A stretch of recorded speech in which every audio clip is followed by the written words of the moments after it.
Bom, primeiramente, boa noite. Eu vou fazer aqui minha palestra sobre coronavírus.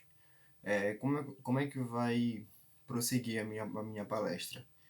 Eu vou falar da doença em si, a questão da origem,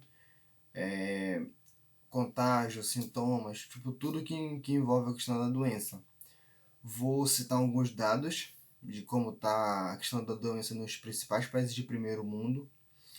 Vou falar uma situação que adotaram para ver que se diminuía a questão do contágio, que é o lockdown. Vou dar minha opinião de como as pessoas estão se comportando nessa quarentena por conta da doença. Bom, o coronavírus ele foi uma doença que se originou na China, para ser mais específico, na cidade de Wuhan, na China, no final de 2019. Bom, e o que é o coronavírus? O coronavírus ele é uma família de vírus que causam infecções respiratórias, ou seja, atacam o pulmão. O contágio, como é o contágio dessa doença? Ele é de pessoa para pessoa, ele é transmitido através da saliva, tosse, espirro ou até mesmo toque. Como assim um toque? Caso eu tô com a doença, eu acabo passando a mão na minha boca e pegando gotículas de saliva, vou lá e toco em alguém, toco na mão de alguém. E essa pessoa acaba se contaminando porque vai passar a mão no rosto ou algo do tipo. Aí tem os sintomas. Os sintomas são divididos em três: os comuns, os menos comuns e os mais graves. Quais são os sintomas menos comuns? A febre, a tosse seca e o cansaço. A febre é o normal. A tosse seca é aquela tosse que tem a ausência do catarro.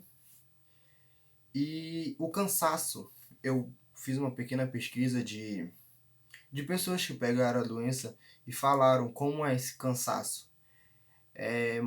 Tiveram algumas que citaram exemplos de casos que no dia anterior ela trabalhou muito, ela fez muita atividade física, tipo, o dia todo levou o corpo ao extremo, no outro dia estava cansado. E muitas pessoas falaram que esse sintoma é como se elas tivessem feito isso, mas elas não fizeram nada, tiveram tipo, só ficaram em casa ou fazendo essas coisas diárias e sentiram esse cansaço extremo, mesmo sem ter feito nenhum tipo de exercício. Aí tem os sintomas que são os menos comuns, que são dores no corpo, a dor de garganta e a perda do paladar. Voltando para a questão da pesquisa que eu fiz das pessoas que pegaram a doença e falaram e deram o seu meio que testemunho da doença, falaram que a perda do paladar é horrível, porque elas comiam qualquer coisa e não sentiam gosto de nada. Aí passando para aí tem os sintomas mais graves. Quais são os sintomas mais graves? É a falta de ar, é pessoas que tentam respirar, é como se tipo, estivessem debaixo d'água e não conseguem respirar. E por essa ausência da respiração, elas precisam urgentemente ir para o hospital e precisar dos respiradores, que é para poder ajudar elas a respirar. E também tem a dor no peito. Essas pessoas falaram que é como se alguém ou alguma coisa estivesse pressionando o peito delas. Bom, também tem a prevenção. Mas antes de falar da prevenção em si, que são coisas simples, são coisas simples para combater uma doença enorme. O coronavírus vem alastrando o mundo inteiro, vem abalando o mundo inteiro. E as prevenções são coisas simples. Por ser tão simples, muitas pessoas não estão nem aí. Não estão nem aí. E quais são essas prevenções? Ficar em casa, evitar sair ao máximo. Se precisar sair, tomar todas as recomendações. Quais são essas recomendações? Se sair, usar máscara e usar álcool em gel. O álcool em gel tem que ser o de número 70, porque com menos que isso ele não mata o coronavírus. E ficando em casa tem que lavar a mão direto com a água e sabão, manter a casa bem ventilada, abrir janelas, deixar portas abertas durante o dia. Isso vai deixar a casa bastante ventilada. É isso. E se precisar sair, tipo uma família grande, precisar sair Um de cada vez, tipo, não sai a família toda. Viu? A questão da prevenção são coisas simples. E por ser tão simples, muitas pessoas não estão nem aí. Aí tem o tratamento. Como é o tratamento caso a pessoa pegue a doença? O tratamento é o isolamento. No caso, ela está sentindo os sintomas, ela tem que se isolar. No caso de uma casa, se isola dentro de um quarto. Fica em repouso, porque como eu já citei, os sintomas mais comuns é o cansaço. Então ela tem que ficar em repouso, porque qualquer atividade que ela for fazer, ela vai sentir um cansaço extremo. Hidratação, porque como eu falei, é a questão da tosse seca, e ela tem que estar bastante hidratada. Evitar compartilhar materiais pessoais, toalha, talheres, escova de dente, porque isso inibe a questão do contágio. E no hospital, um caso tipo mais extremo, tipo, ela vai pegar todas as recomendações sim do médico, mas ir no hospital somente quando necessário, que é a partir dos sintomas mais graves, que é a falta de oxigênio, tudinho. Aí o diagnóstico. O que é o diagnóstico? É como a pessoa vai descobrir que ela está com essa doença. Ela é feita a partir de materiais respiratórios, de coleta de materiais respiratórios. Quais são os materiais respiratórios? É a saliva e algo do tipo. Se a pessoa está sentindo esses sintomas, ela tem que se isolar, certo? E procurar todas as orientações médicas. Caso tipo uma pessoa tenha contato com a outra que esteja doente, ela também tem que se isolar, porque a doença ela demora de 2 a 14 dias para agir no organismo da pessoa. Então, de dois a 14 dias, a doença pode estar no organismo e não se manifesta. E por isso que essa pessoa tem que ficar isolada. E também as pessoas que pegaram a doença e ainda bem que se curaram, elas também têm que tomar recomendações se eu não me engano, eu não fiz essa pesquisa direito, se eu não me engano, ela tem que ficar 28 dias ainda também meio que isolada, porque ela mesmo não tem mais a doença, ela mesmo não adquire mais a doença, mas ela passa para outras pessoas. Aí tem os fatores de risco. O que são os fatores de risco? São os grupos de risco. Os grupos de risco são aquelas pessoas que, se pegar essa doença, acaba sendo fatal. Quais são esses grupos de risco? Aí tem os idosos. Por que os idosos? Porque o sistema imunológico deles é muito comprometido. Tem os fumantes. Ah, por que os fumantes? Porque a pessoa quando fuma, o pulmão dela é bastante comprometido. E como eu já citei, o coronavírus ele é uma doença, ele é uma família de vírus que causa infecções respiratórias. Então o fumante acaba sendo do grupo de risco por esse fator. E também tem as pessoas com doenças crônicas. É isso. E se tratando de coronavírus, ele não está sendo apenas devastador por causa da doença em si, e sim pelas coisas que estão acarretando, que foi um abalo muito grande na economia, na educação, no mundo todo. Ah, mas por que uma doença abalou a educação, no caso? Porque fechou as escolas para não ter a questão da aglomeração e estão buscando a questão do EAD, que é a educação à distância. Mas para ter o EAD, o aluno precisa de quê? Precisa de um celular, precisa de um notebook, de um computador, acesso à internet. E para o aluno que não tem? E para o aluno que precisa ir à escola para estudar? Um aluno que, sei lá, só tem um livro, vai ter só um acesso limitado à questão da educação. Aí também tem a questão do aluno do terceiro ano, que vai prestar o Enem, que vai fazer o Enem. Como é que um aluno desse vai se preparar, sendo que ele não tem uma base de estudo, não está acompanhando tipo, o que estão passando na escola por não ter o material? Por isso que teve a questão de uma campanha que era para adiar o Enem. E eles conseguiram. Eles vão adiar o Enem, só não saiu, não pelo que eu tenha visto, não saiu ainda a nova data que vai ser do Enem. Bom, agora passando para a questão da economia, por que abalou a economia? porque fechou tudo, parou a questão de produção, transporte, e isso abalou muito a economia de todo mundo, de todo mundo. É, agora já mudando de assunto, o mundo, eu não lembro direito qual o país de origem que teve isso, que começou essa questão desse movimento, que é o lockdown. O que é o lockdown? Ele é a questão do distanciamento social, que é ficar em casa, é quando ele passa a ser obrigatório. Tipo, a pessoa é obrigada a ficar em casa durante aquele tempo que o governo decretou. Muitos países de primeira aderiram logo ao lockdown. E o que aconteceu? Teve uma diminuição na questão do índice do contágio nesse país. E teve outros países que pensaram que não ia dar certo, que isso ia abalar ainda mais a economia. Tipo, eles pensaram mais na economia do que no bem-estar das pessoas.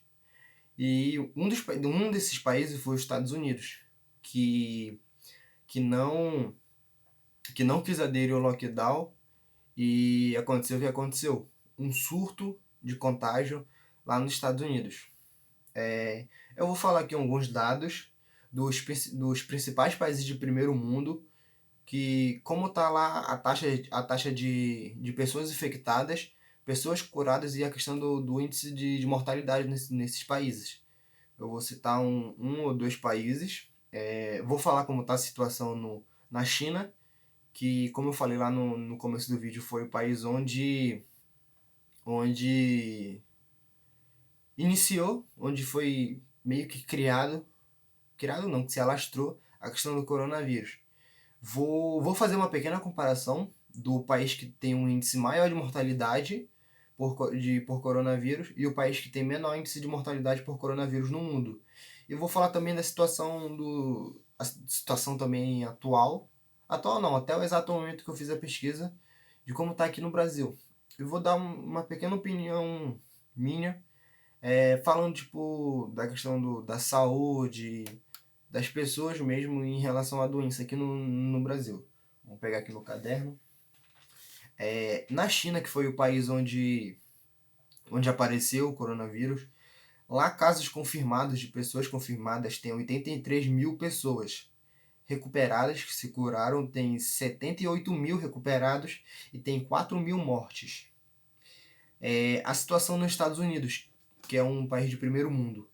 1.914.000 pessoas infectadas, recuperadas 438 mil pessoas recuperadas e 109 mil mortes. Aí vem a França, que também é um país de primeiro mundo, que tem 152 mil casos confirmados, 69 mil recuperados e 29 mil mortes. A comparação aqui do país que mais teve morte, pelo menos teve morte, o país que mais teve morte, que como eu citei anteriormente, que não quis aderir à questão do lockdown, por pensar mais na economia do que no bem-estar das pessoas, foi, até o atual momento da pesquisa que eu fiz, é os Estados Unidos. Sim, os Estados Unidos. Um país que pessoas contaminadas tem 1.914.000 pessoas confirmadas com a doença. 1 milhão de pessoas. E mortes tem 109 mil. 109 mil mortes. E o país que menos teve morte no mundo por coronavírus é a Costa Rica, que teve apenas 10 casos confirmados da morte pela doença. Aí passando tem o Brasil, que tem 618 mil confirmados, 254 mil recuperados e 34 mil mortes. Bom, 618 mil casos confirmados é complicado a questão do Brasil, porque é um país que tem um sistema de saúde que é meio que caótico, é meio que meio não, é precário a questão do sistema de saúde aqui no Brasil. E não só o Brasil, como o mundo todo não estava preparado para essa doença. Uma doença nova, não tem nem um ano que apareceu os primeiros casos, e olha o que está fazendo com o mundo. E aqui mesmo em Macapá, se eu não me engano, tinha só 2 respiradores. 2 respiradores para o tamanho da doença. Para o tamanho de população aqui mesmo no Amapá. que era no hospital de Macapá, tinha apenas 2, se eu não me engano, respiradores. E, e muitas pessoas acabam culpando apenas o governo por não não tá conseguindo combater a questão da doença, mas muitas pessoas não veem que elas mesmas estão sendo culpadas por isso. Pessoas que sabem da importância da prevenção, que é ficar em casa, e muitas pessoas não estão nem aí. Não estão nem aí para isso. Se pegou ou não, se já pegou ou não. É uma coisa que eu sempre falei desde o começo que começou a quarentena, que também foi criada para evitar a questão do índice de contágio aumentar, que a ignorância desse pessoal, do povo, essa ignorância vai matar muita gente. Infelizmente, vai matar muita gente que estão nessa ignorância. Porque, como eu já falei, os grupos de risco são os idosos. Aí um adolescente, uma pessoa mais nova pega a doença. Ou uma pessoa mais nova, no caso, muitos pensam assim: ah, eu sou novo, se eu pegar essa doença eu vou me curar rápido, não tô nem aí. Pega e continua saindo. Aí o que acontece? Ele se contamina, chega na casa, contamina o pai, contamina a mãe, contamina a avó, que são no grupo de risco. E essas pessoas acabam morrendo. Essas pessoas acabam sofrendo pela ignorância dessa pessoa. E teve casos que aconteceu isso. De, de pessoas mais novas que não estavam nem aí para a quarentena e estavam saindo. Estavam nem aí. E acabou meio que matando o próprio pai, a própria mãe, a própria avó. Ou a pessoa que reside com ele, que é do grupo de risco. A questão do lockdown que eu falei aqui no Amapá, eles fizeram primeiro 10 dias. Bom, os 10 dias teve e inibiu um pouco a questão do contágio, diminuiu. Aí eles fizeram o quê? Eles colocaram por mais 5 dias. E dentro do lockdown eles colocaram também a questão da placa ímpar e placa par. O que é isso de placa ímpar e placa par? A pessoa que tem um veículo com a placa no final ímpar, ela só podia andar no dia ímpar. E a pessoa que tinha o final da placa par só podia andar no dia par. Isso inibiu bastante também a questão do contágio. Aí, na semana passada, terminou mais os 5 dias que eles colocaram pelo decreto e acabou sim o lockdown, mas não acabou a doença, não acabou a quarentena. E muitas pessoas mesmo não estão nem aí, continuam saindo, continuam saindo. E o que acontece só vai aumentando, só vai aumentando. Aí o que acontece quando uma pessoa dessa se contamina e vai precisar da questão da saúde, que é precária? É algo a se pensar, né? Que essas pessoas mesmo que não estão nem aí. Bom, essa foi minha apresentação. Muito obrigado pela atenção.